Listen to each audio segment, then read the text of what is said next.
Good afternoon, everybody, and welcome to week one here in CE 165 at Escoffier, Food and Beverage Cost Control. Chef Gregory and I are so excited and to begin this journey with you, and we welcome you aboard.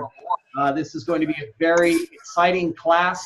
Regardless of your direction that you go to in this career, in your culinary career, math is going to be at the top of your priorities. Whether you are designing recipes, whether you are operating the facility and living and dying by your P&L, math is the key to this, to our success. Real briefly, my name is Chef Warren Weeks. I live here in Tucson, Arizona. I'm married to an incredible lady. She is a chef. She was Tucson Iron Chef for several years. She's very, very strong in the kitchen, and we have some beautiful children together. I worked my way up the ladder just like everyone else in this industry. I started washing dishes like Frank was talking about a minute ago. He was mentioning dishes everywhere. I've washed and scrubbed a lot of pots, but I worked my way up the ladder, and I spent about the last 30 years as an executive chef or director of food and beverage in various hotels and resorts throughout the world. And I also owned several restaurants of my own throughout the years. But more importantly, we have an awesome partner. I have an awesome partner here in this class, and this is Chef Gregory. And I'd like to turn things over to him for a moment so he can introduce himself. Franklin, how are you down there? Chef Gregory, go ahead. All right. Thank you, sir. It was very nice. My name is Gregory. I live in Dover, Delaware. I spent 10 years for Hyatt Hotels and Resorts for their corporate task force team doing hotel renovations and openings around the country. And then I spent 3 years with Lowe's Hotels and Resorts as their corporate chef de cuisine, pretty much just doing like new menus and corporate recipes. And then my last job was executive chef for Bank of America, running their corporate campuses. So that was kind of my biggest job, and now I'm here learning from Chef Warren, and I really look forward to working with everybody. Yeah. Well, welcome. We're learning from one another. And my very first executive chef position many moons ago was at executive chef for a division of Bank of America in Phoenix, Arizona. And that was quite the experience. It's a very, very different segment of the industry that I hope Chef Gregory shares shares some of his trials and tribulations with that. But welcome everybody, and I see Franklin there, and I'm still thinking about Franklin's sauce for the burger. How are you? I'm good. How was your holidays? Excellent. I'm so excited to see so many of these students. I did so much cooking over the holidays. I'm a little burnt out now. All right. Well, put your seatbelt on. I think Chef Gregory and I are going to take you on quite the trip here. Hey, you know, I know for me and for many other folks out there, when you bring up the four-letter word math, it kind of freaks people out a little bit, and some people become a little bit hesitant right off the bat. Number one, everybody in this class is going to succeed. Chef Gregory and I are committed to your success. You can learn this information. You will learn this information, and we are going to do everything we can to help you. So don't be nervous about it. Don't be paranoid about it. It's something I mentioned at the beginning of the class. Your number one responsibility as a chef in this industry is to generate profit, regardless of what you can cook, how you can cook, regardless of how you treat people, regardless of how clean your place is, regardless of your menus. If you cannot generate a profit in this industry, what good are you, right? So what we are going to learn here in this class is of the utmost importance. So please make it a priority to learn all of this information. There's a couple of keys to success that I think Chef Gregory and I want to make sure that everybody understands before we get rolling. One of the biggest issues and the biggest keys to success in this class is going to be communication. We expect a lot of communication from all of you. We're anticipating people will call and ask questions to get help with their assignments, and please do that. So that is what is required sometimes. If you have any problems with your specific assignment and you don't understand it, make sure you reach out. You give me a call. My number is 520-276-6281. It's also located on the right-hand side of the class page. If you have any concerns with your evaluation or you have any concerns regarding your grade, make sure you reach out to Chef Gregory. He'll be more so than glad to discuss the issue with you. All of his contact information is located on the right-hand side of the class page as well. I'll put my two phone numbers in the chat also, sir. Oh, awesome. Good job. Very, very important.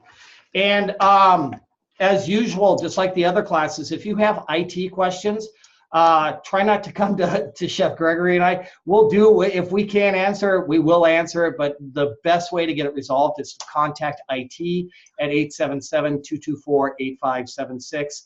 That's what their responsibility is. You might find a couple of challenges pop up in this class. Take advantage of that resource to help you out. And if you do have a problem that doesn't fall into what I just mentioned, make sure you reach out and you talk to Student Services, because that's what they're there for, and they're willing to help you out. 877-224-8576. The second key to success in this class, you really have to be kind of hyper-focused to do this successfully. Like I mentioned a few moments ago, we live and die by our numbers in the industry. It's the most important thing that we do. So we ask, no drama, no crises. Make this a priority in your life. You are working on tomorrow today. So the more effort that you put into this class, the more successful you're going to be tomorrow, and that is a guarantee. So make sure you take a look on that tightly. Another key to success in this class as well is to start working on your self-discipline. Numbers, math, and money require a lot of self-discipline. If you can focus on 15 minutes per day in this class, you're going to do very, very well. There's 96 15-minute periods per day, right? Put one of them to this class and you're going to rock the house. So start building the habits. Another key to success in this course is making sure that you attend the live sessions. And thank you, everybody, for being here. You guys are off to a great start already. If you can make it a habit to attend these live sessions, Chef Gregory and I are going to be sharing a lot of very important information that will help you with your assignments and help you succeed in this course. So make sure that you're there. Another key to success is to make sure that you understand, read, and reread all information. We are dealing with attention to detail, especially in this class. Numbers, math, banks, money do not work in approximations. They do not work on maybes, kind ofs, or sort ofs. They work on exact attention to detail. So get in the habit.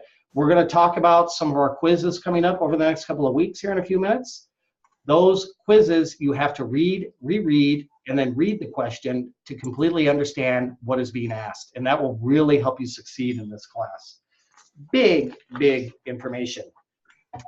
And least but not last, everybody's favorite subject, do not procrastinate. Stay ahead of the curve. Chef Gregory will back me up when I tell you this. We have a saying in the kitchen, and that saying is failure is not an option, right? And very true. Yep, we always say we make it happen. So highly recommended, stay ahead of the curve, right? If the class opens on Wednesday for the week, right? Jump the gun, get your assignment done Wednesday, Thursday, Friday, boom, bang it out. This way you have enough time to work with Chef Gregory's feedback when that is applicable. You have enough time to ask questions, get a hold of us, and work things out. So very, very important. Chef Gregory. Yes. Yes, sir. P&Ls. P&Ls. How important are those? So P&Ls are extremely important. In my roles, I was eligible for 20% of my salary, and that was based per quarter. So I could earn 20% of my salary per quarter, and food costs and labor costs was 5% of each of that. Mm-hmm. So food costs, 5% for a quarter, 20% of my salary. I could gain more money for myself just if I could meet my food costs. So how I met my food cost was watching my P&L, your profit and loss statement. You can see what's coming in, what you're spending, and you can base it off a week how much that you're making per day. and you can base your ordering off of that. The same thing with your labor. And then if you can balance your P&L, you can make lots of money and be successful. Mm-hmm. Great, thank you. Yeah, you're going to hear a lot about P&Ls over the next couple of weeks. P&L stands for profit and loss statement. And traditionally in most facilities are generated on a monthly basis. Sometimes when places are having problems, they'll be generated on a bi-monthly basis or even a weekly basis. I've seen that done as well. And that is an accumulation of all of your expenses against your revenues, which tells you whether you are making or losing money, profit or loss. And as a chef, like I mentioned, your number one priority is to be generating profit. So learning about those P&Ls and learning how to manage them properly is really a huge key to success in our industry. So we are really into that. Let's take a look at our class page here for week 1.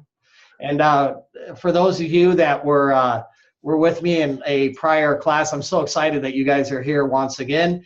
But you all know that to watch these little videos up here, which are intro videos each week, produced right here in Tucson, Arizona. I think that's probably the only thing that's ever come out of Tucson, but so make sure you take a look at that. It's got some good information on what to do for the week and how to get through it.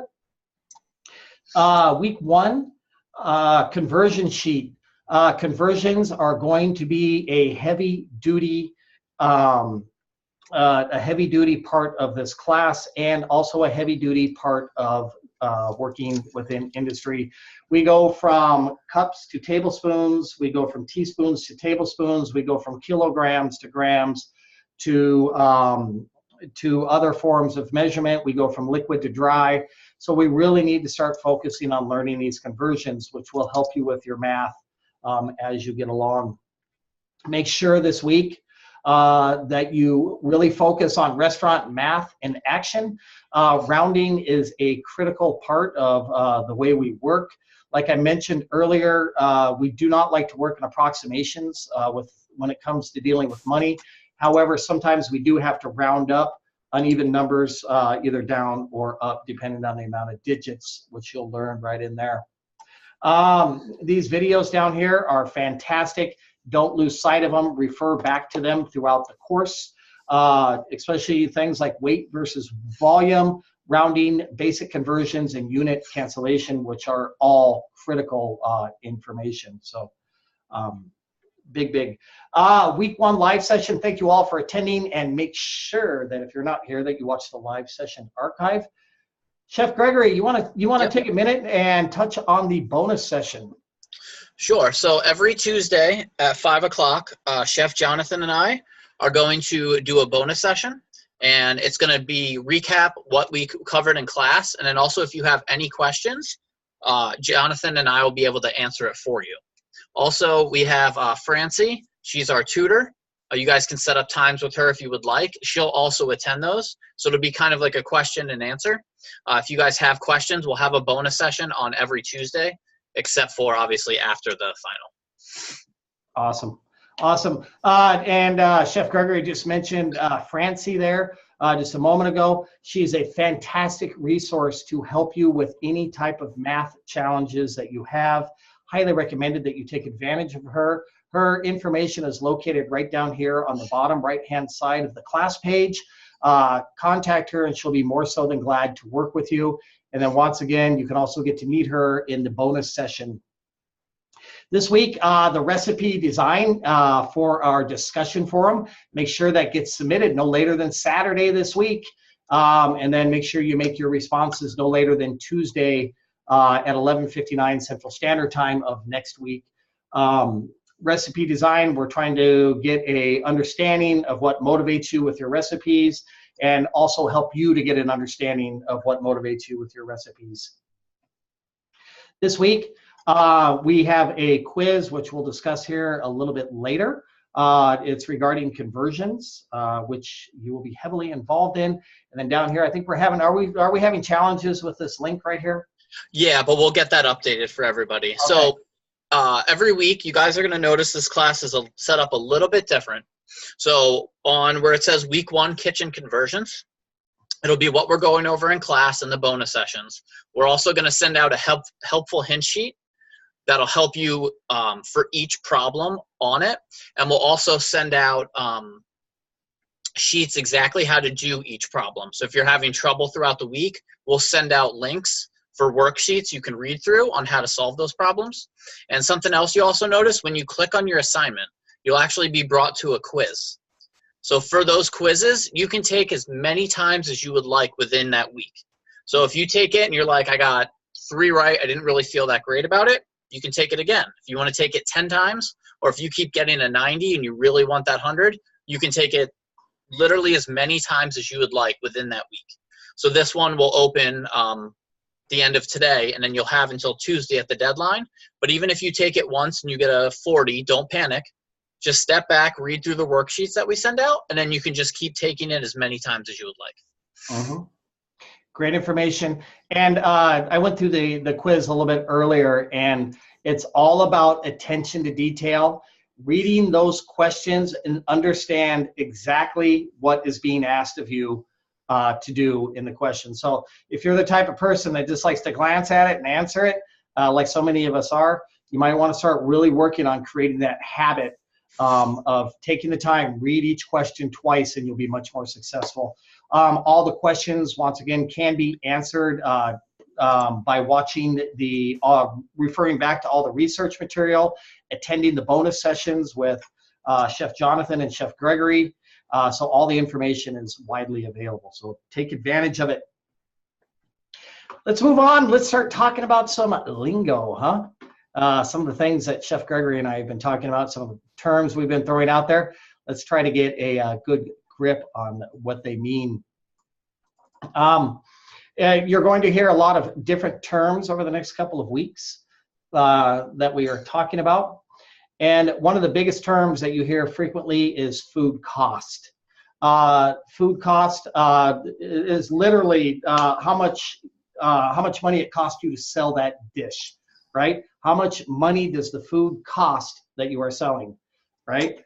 So we in the industry, we generally talk about numbers in 2 different ways. We'll talk about whole numbers, or we'll also talk about percentages.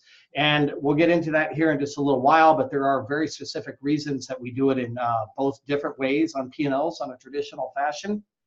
So for example, if you have a dish that you sell for $10 and the mise en place to prepare the dish cost you $3, that would equate to a food cost of 30%.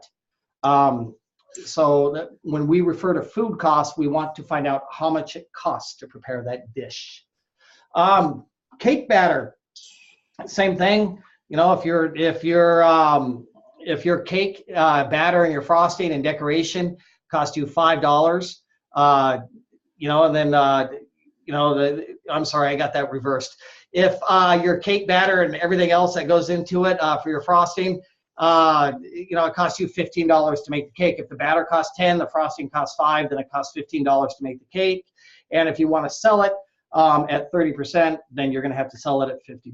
So this is kind of a reverse way to take a look at it. And then when we do to cost this, Mary Lou was touching on this at the beginning of the class. Every single thing needs to be accounted for when it comes to developing cost. Those of us that come from high volume backgrounds, and I know Chef Gregory has some very high volume in his, but when we forget to apply certain cost into our food cost, that's when we begin to lose money. For example, I was working with a chef recently, and he paid $5 a pound for his bacon as purchased.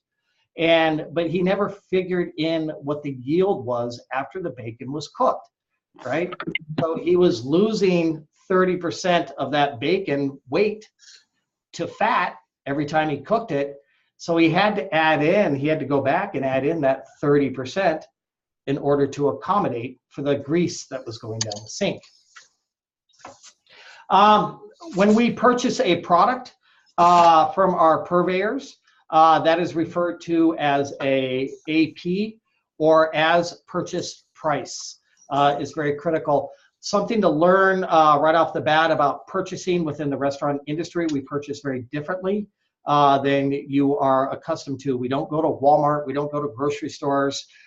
We generally have contractual obligations with certain vendors like Cisco, US Foods, or many others throughout the country where we buy these products in bulk. So for example, or we'll get to that in just a minute, but this is talking about food cost goals over here, and those will vary greatly from business to business depending on the style of food that you are serving and the style of service that you are offering. And I'll give you a prime example. If you go to a McDonald's or a place like that, they'll traditionally have right around a 34-36% food cost. However, if you go to a higher end steakhouse, they might actually be running right around a 40 or a 50% food cost. And the mentality behind that is if you sell a hamburger for $10 at 34%, right?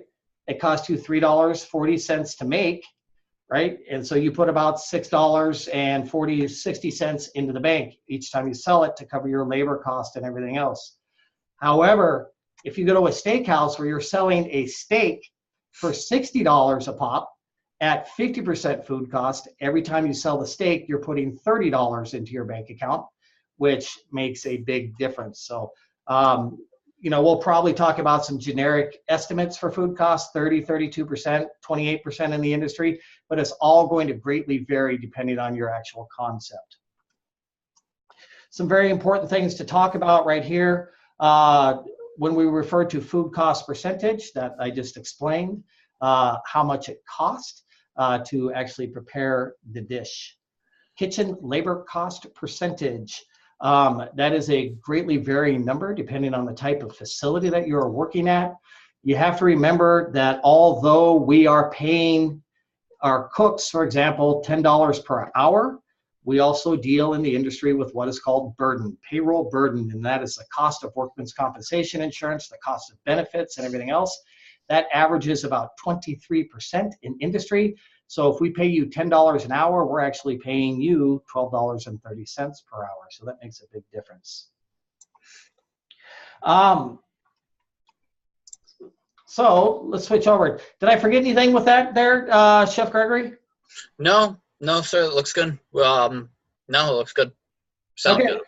Okay, cool. Let's talk about portion cost here in a few. Let me switch over to the screen. Okay, portion costs are, or purchase per purchase are an extremely critical thing. Once again, I mentioned that we purchase in bulk. We don't purchase, you know, 1 cup of milk. We have to purchase a whole gallon of milk. So when you purchase a unit, a gallon of milk, and your recipe calls for a cup, you're going to have to convert that as purchased down to your unit that you are using for your recipe. So for example, if you use 1 cup of milk in a recipe and you have to buy it by a gallon, you have to divide a gallon by 16 in order to accommodate the cost. So it's, you have to convert there. Same thing with ground beef. You know, if you buy 10 pounds of ground beef, you have 8-ounce patties, right? So you have to figure out your exact cost and how that works out. Let's take a quick look at our helpful folder that is going to be in all of our things here. So, sorry, I got a little stuck there. Do we have any questions yet? Am I going too fast for everybody? Because we're covering lots of material and we're going to give you lots of stuff to digest here. So if anybody has any questions, Mandy, let's answer your question. Hello, I just quickly, the 8-ounce patty you were talking about, like ground beef, you're going by pre-cooked weight, correct? No. Okay. And that's a great question. We'll get into that here in the course once we start dealing with yields. You have to remember, if you buy 10 pounds of 80-20 beef, right? Beef is sold by the grind and the percentage of fat within the actual beef itself. So if you buy 10 pounds of 80/20 ground beef, when you cook it, it's not going to be 10 pounds anymore, right? It's probably going to be right around 8 pounds or 7 pounds, depending on how much moisture and fat is cooked off. So we have to work with what's called an edible portion, which we'll get into here a little bit later in the course, to figure out the yields and everything else on meat. I was talking about the bacon a little while ago. The particular chef I was working with was paying $5 a pound for the bacon, and then he was cooking it and then sprinkling it on top of a salad, right? And then he was charging each plate 2 ounces of bacon at $5 a pound. But it doesn't work that way because he was cooking the bacon, he was losing 30% of it to fat, which went down the drain. Well, not down the drain, but out the door. And so he had to go back and he had to add in another 30% to the cost of the bacon in order to compensate for that loss. So these are some of the things that we'll be working with. Okay, thank you. You're welcome. Chef Carrie has a question also. Carrie, what's up? Hey, when you're talking about just food cost, is there anything else that's calculated in that? Say, if you're selling a burger and you wrap the burger in some kind of paper, or if you have to-go orders and you send plasticware or something with your food, does any of that go into food cost? No, those items traditionally get put into a category that we refer to as being disposables or paper products that are a separate category. Because number one, the only thing that we're going to include in our food costs traditionally are edible items that are on the plate, right? Foods that you physically consume. As far as to-go boxes, silverware plates, all that kind of stuff, if it is disposables, it does get put into a different category within your P&L. Does that make sense? It does. So the 33% that you want to kind of keep the food cost to, where does the disposables, where does that come from then? Does that come from that other 66%? That would be correct. So when we refer to the food cost, we'll use the number 30%, right? So if we sell the burger at $10 and our food cost is 30%, that means that we paid $3 for the food, the consumable product, right? So that means we have $7 left over that goes to cover the cost of our labor, the cost, all of our administrative and general costs, all of our disposable costs, all of the other costs that are involved in operating a restaurant as well. One thing we'll talk about just a little bit later in class is we'll talk about 30% for the food costs, and then we'll talk about 30% for the labor costs, and 30% for other costs or operating expenses. And that would be like your paper, electricity, rent, everything else you would have to pay for besides like a physical hands to work and actual food. That's correct. And Chef, you have 2 more questions, Gabriel and Frank. Gabriel, what's up? You guys pretty much just answered my question there in that last comment. Thank you. Great. Frank, you have a question? What's up, Frank? Yes, Chef, I do. Okay, so going back to the burger example. So, well, like your lettuce, tomato, onion, all that, what do you figure that into if you're not doing it into the ground beef? No. Okay, so that I'm glad that you brought that up. The food cost for a dish, if we sell the hamburger for $10 and our food cost is 30%, and that's $3, right? Everything that is consumable that goes onto that plate is included in the $3. Does that make sense? Yes, so that would be the garnish, the condiment, everything else. And like I mentioned earlier, a lot of places really drop the ball when it comes to this because they don't charge for every usable thing, right? So if you sell a burger, you have to remember that you have to charge for the condiments that are going to go with that burger. When you sell a burger, you have to remember to charge for the seasoning. You have to remember to charge for what we call L-top, lettuce, tomato, onion, pickle. You have to get all those costs in. And you may think to yourself, oh, I'm selling a burger, I'm putting lettuce on it. I don't need to worry about charging for the lettuce because it only costs me a nickel, right? But if you figure your restaurant sells 1,000 pieces of lettuce on a monthly basis, that's a quickly accumulative cost, right? That adds up, and those are the places that a lot of restaurants lose money. Nickels and dimes is really where it gets you. Does that answer your question? Yes, Chef. Well, actually, kind of it does. But as far as like the lettuce and all that stuff, you just your food costs by the weight, or there's so many leaves in a thing of lettuce. You know what I mean? Right. Lettuce traditionally is sold in two different ways, and we're going to really get into this in this class right now. Lettuce can be sold by the head, or it can be sold by weight. For example, traditionally, iceberg lettuce is sold by weight, whereas green leaf or red leaf lettuce will be sold by the head. So a case will be a 24-pack, or a case of iceberg will be a 40-pound case. We talked about conversions at the beginning of this class, and we're going to start working with some of those. Some of these items, if I know that I pay $1.67 for a head of red leaf lettuce, and I know on average that I get 10 usable portions out of that head of red leaf lettuce, then I will apply 16 cents to each plate. Does that make sense? That makes very good sense. Yeah. Thank you, Chef. You're welcome. Any other questions out there? Did Gabriel get one? Yeah, I had another question.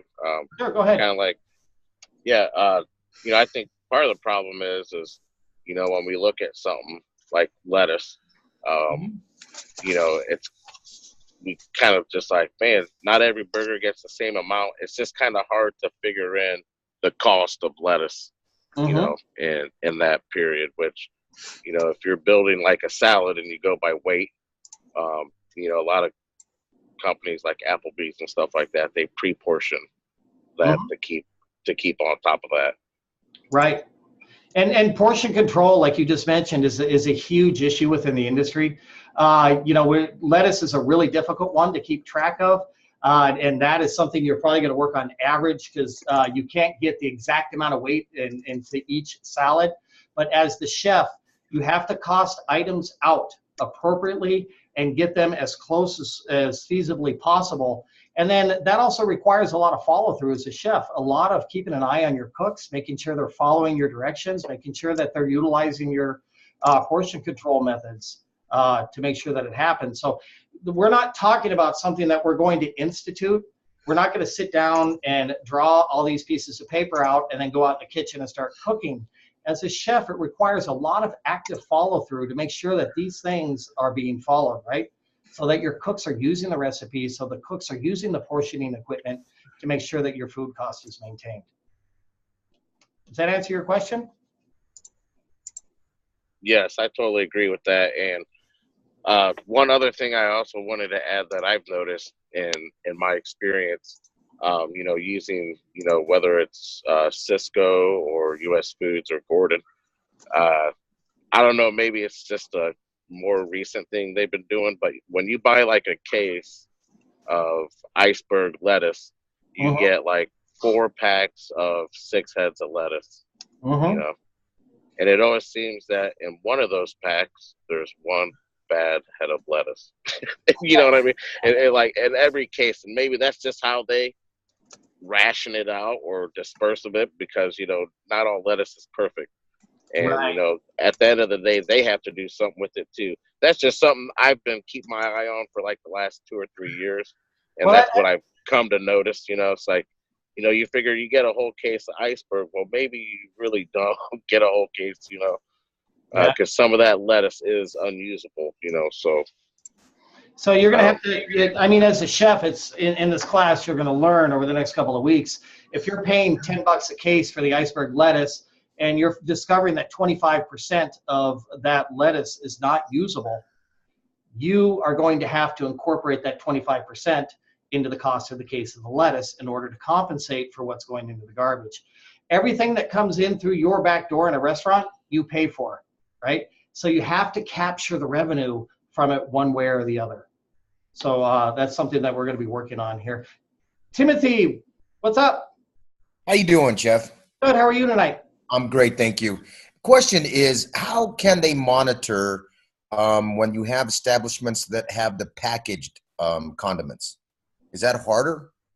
No, that's not difficult at all. You're talking about the PCs, and when I say PCs, we're referring to portion control units, packages of ketchup, packages of mustard, et cetera.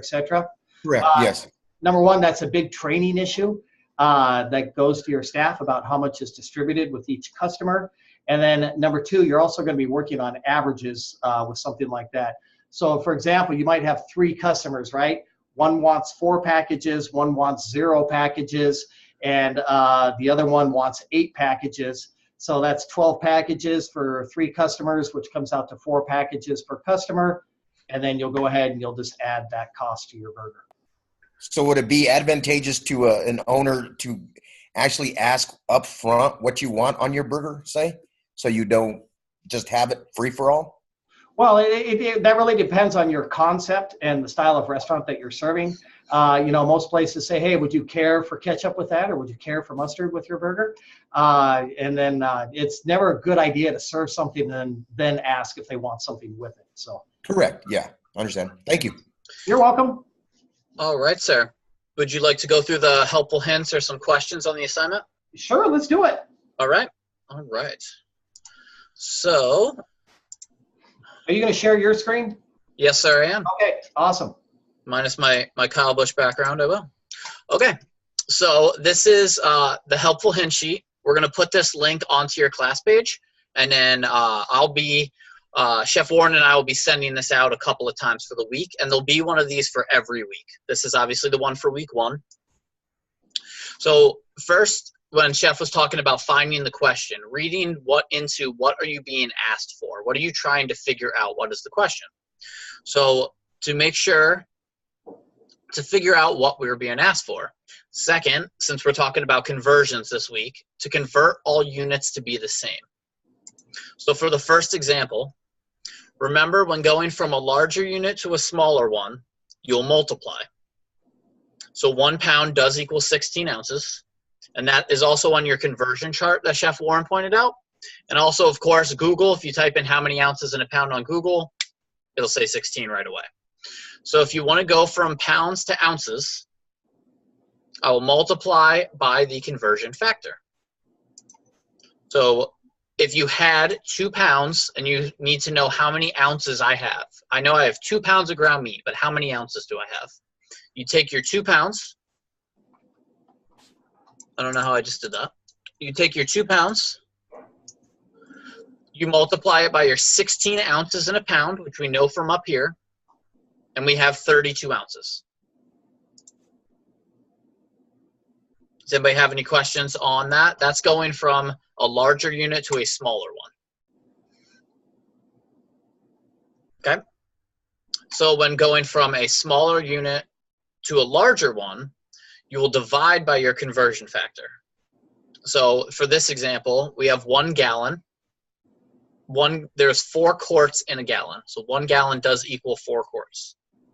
So if you want to go from quarts, the smaller unit, to gallons, the larger unit, you would divide by 4.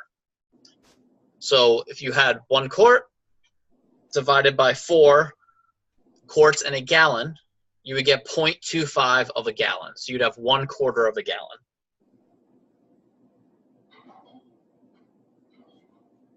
Is everybody okay on that?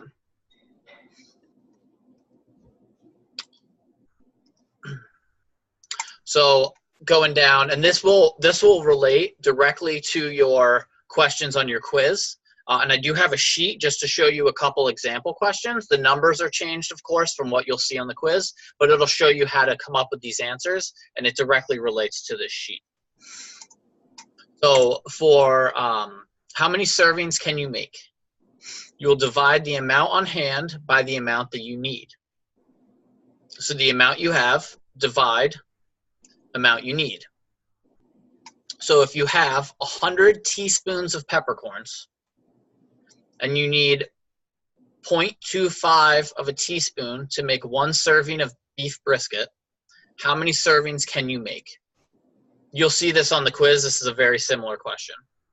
So first, check all the units are the same. So that's the first thing we have to do. So we know it's asking us how many servings we can make. and we know we have 100 teaspoons and we have 0.25 of a teaspoon.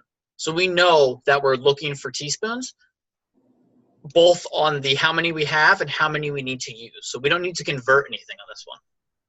So are they the same? Yes, they are. So we're going to divide 100. How many do we have? We have 100. And we're going to divide how many that we need, 0.25 of a teaspoon. And that's 400 ounces. So if we have 100 and we divide it by our 0.25 of a teaspoon, we have 400 ounces of peppercorns. 400 servings that we can make for that peppercorns. Is everybody okay on that? All right. So the next one, how many do you need? You'll multiply servings by how much in a serving. So servings multiplied, amount in a serving equals the total amount needed. So you need to make 35 pickled apples, and each one takes 3.5 ounces of sugar. So it's asking you how many ounces of sugar do we need. So first, check if we need to convert the units. We don't. The reason we don't is because we need to make 35 apples, and each one takes sugar. So we don't need to go from a gallon to a quart, or from a quart to a gallon, or cups, or anything like that. So if we have our 3.5 ounces of sugar, and we need to make 35 apples total, multiply that, it's 122.5.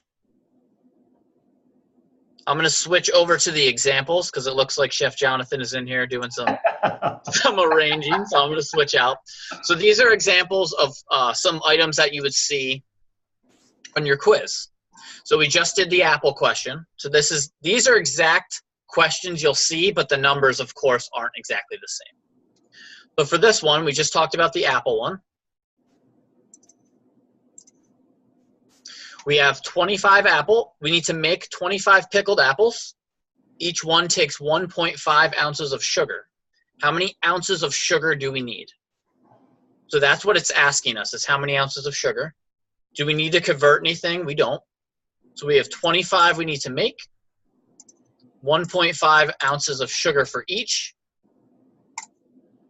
So this one would be 37.5. So if you multiply these two, you would get 37.5. Is everybody all right on that? Okay. So the peppercorn one we covered. So let's do this one about egg whites. So this one we do have to convert on. So we have 2 pounds of egg whites. You need 4 ounces to make 1 serving of consomme. So it's asking us how many servings can you make? So we have pounds on egg whites and we have ounces that we need to make. So we need to convert first because it's not pounds on both, or it's not ounces on both. So the first thing we're going to do is we're going to convert our pounds to our ounces. So when we were talking about the helpful hint sheet, we have 2 pounds and we know that there's 16 ounces in a pound. Then we're going to divide that by the 4 ounces it takes to make 1 serving of consomme.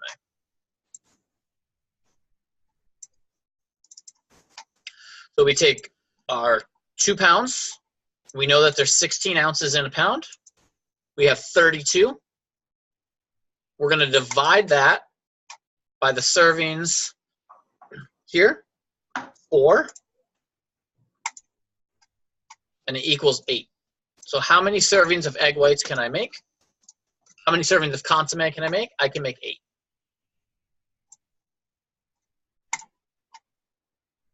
Is everybody okay on that?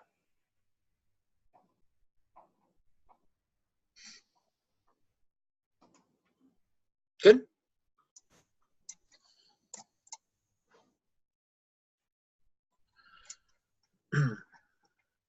All right, let's see. What is another one that we have not covered yet?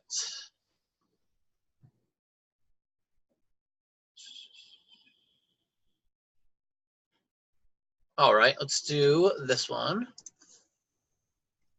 All right.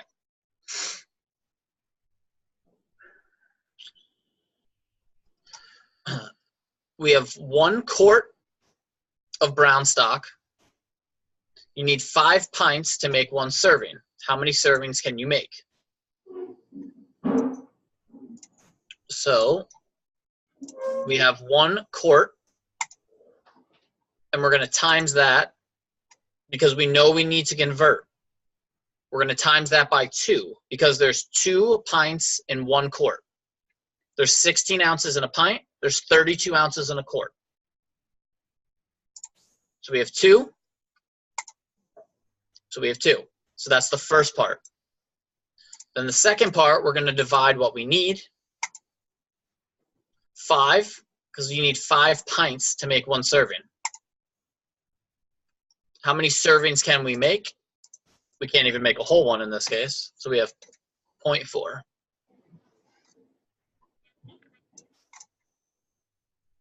Is everybody okay so far?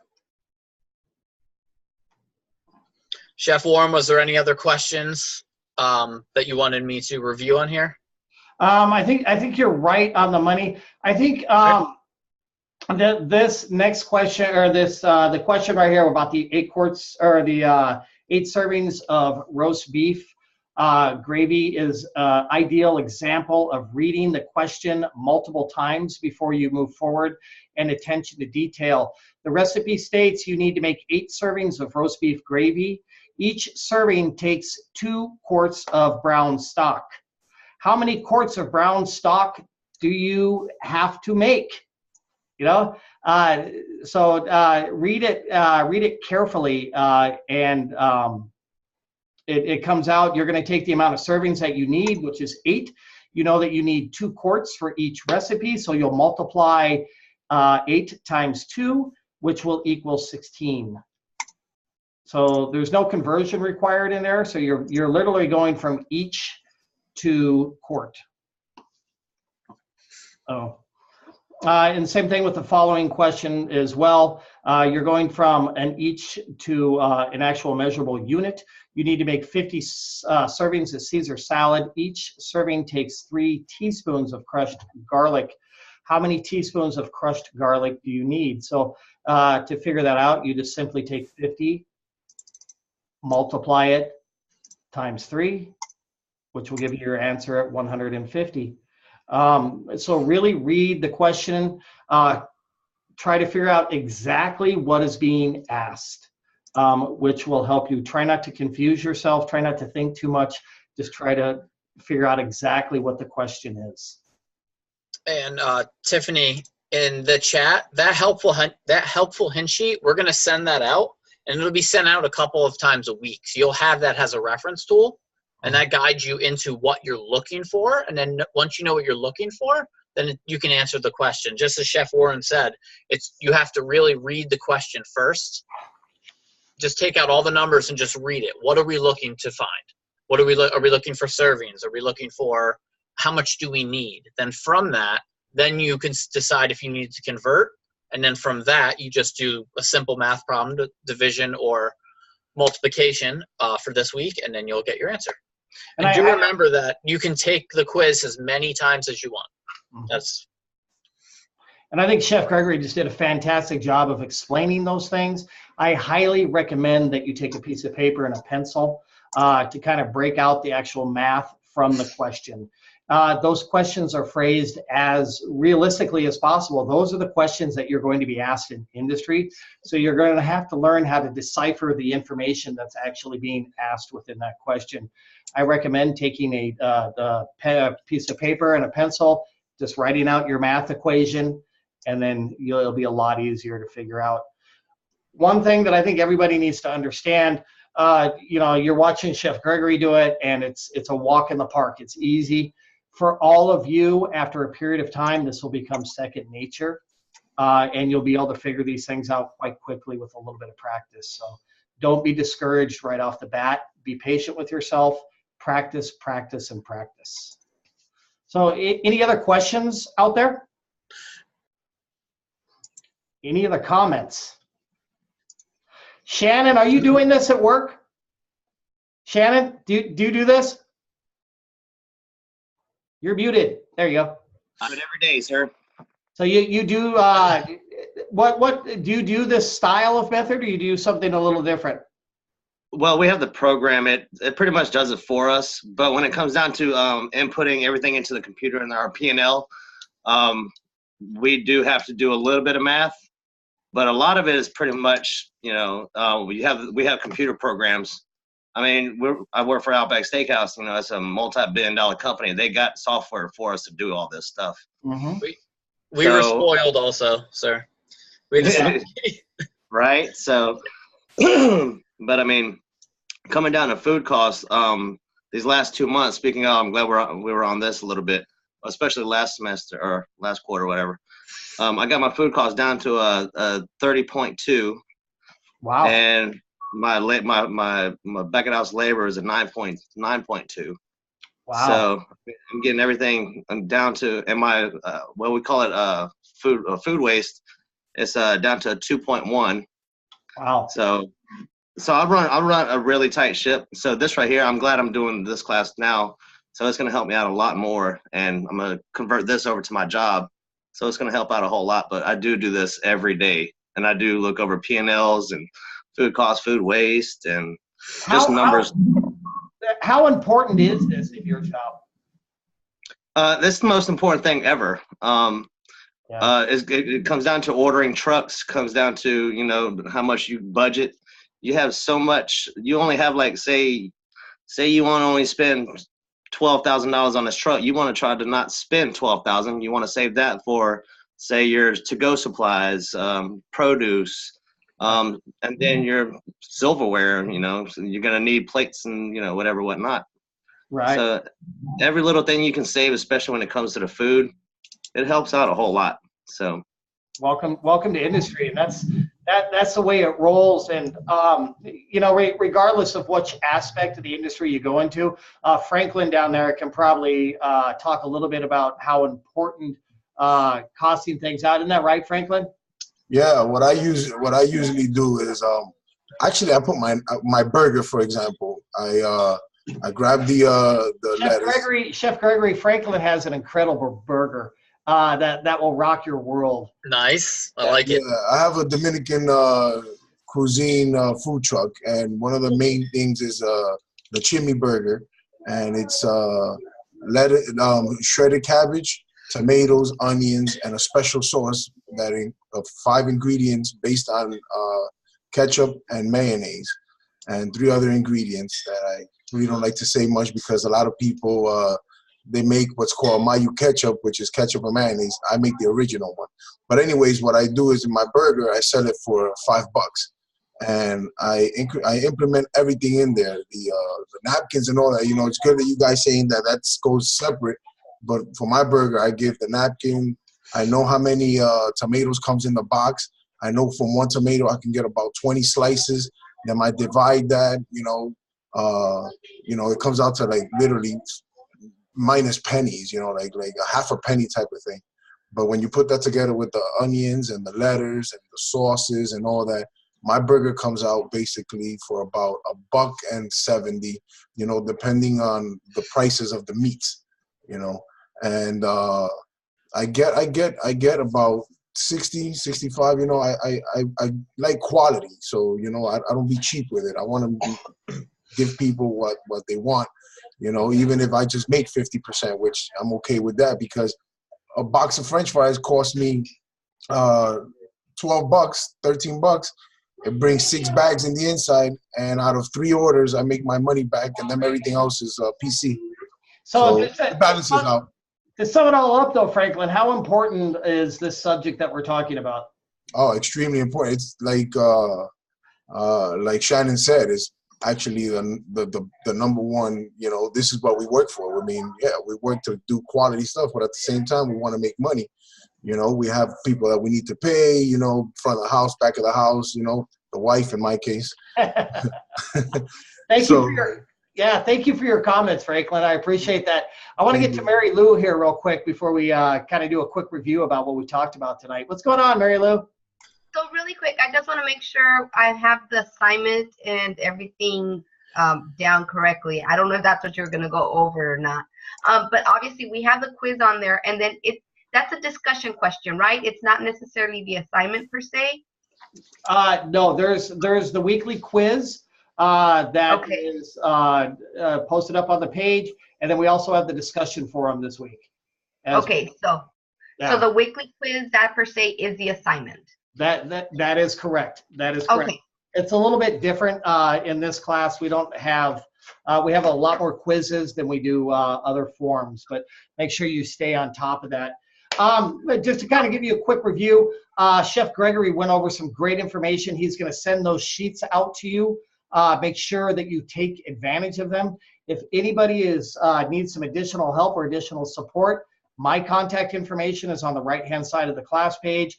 And then also down on the bottom of the right-hand side of the class page is Francine Kinney's phone number and email address. She is fantastic, and she will love to work with you. If you have any type of concerns at all with this class, make sure you're reaching out to me, and then make sure that you attend the live session or the bonus session that is going to be on Tuesday night.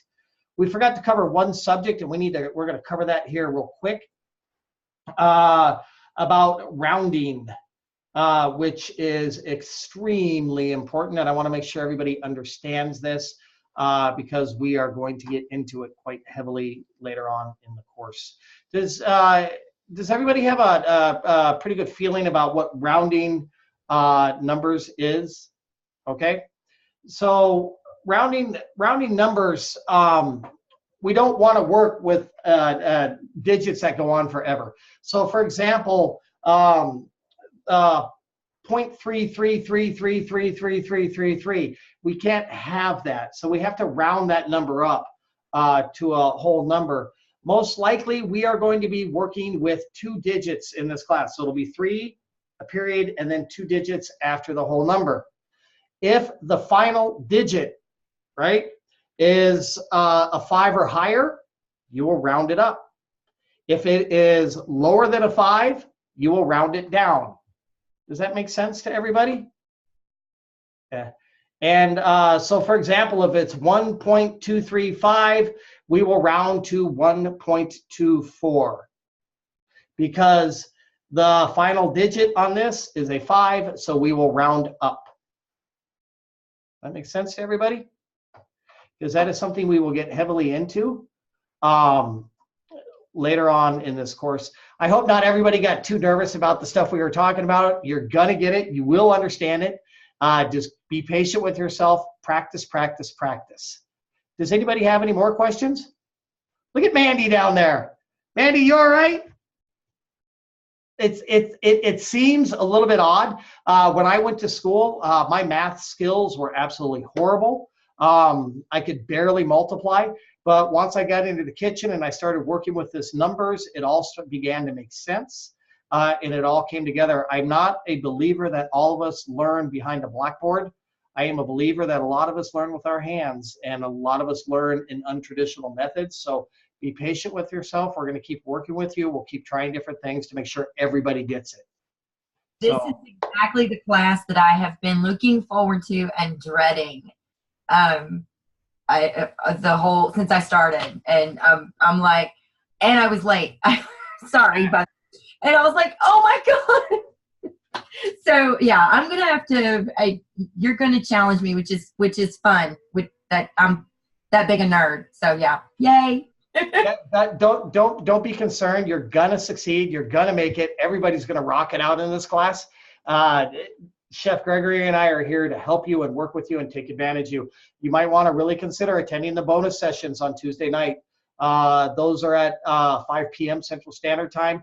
Chef Jonathan and Chef Gregory will be working together. They're absolutely fantastic evaluators. They will guide you through everything. Chef Gregory will be sending out that helpful hint sheet that you just saw. Everybody will have the opportunity to see that a couple of times a week. And on the bottom of the class page, there's also a PowerPoint presentation about helpful hints as well. And that's going to help you out quite a bit. The link right now is a little bit messed up, but we're going to fix that within the next few minutes. and that will be working. Like I mentioned at the beginning of the class, make sure you go through your research materials. Go through it 5 or 6 times. It ain't gonna kill you. It's good. It'll make life a lot easier for you. So not all of us, I didn't get it on the first time, so don't, I mean, it took me a few times. They say I'm not the sharpest tool in the shed, but I got it. So I know all of you can as well. Any other questions? Nope. Thank you for a great live session for week 1. We look forward to hearing from all of you throughout the remainder of the week, and I look forward to taking a look at your quizzes. Welcome to CE 165, guys. Have a great week. Take care. Thank you, Chip.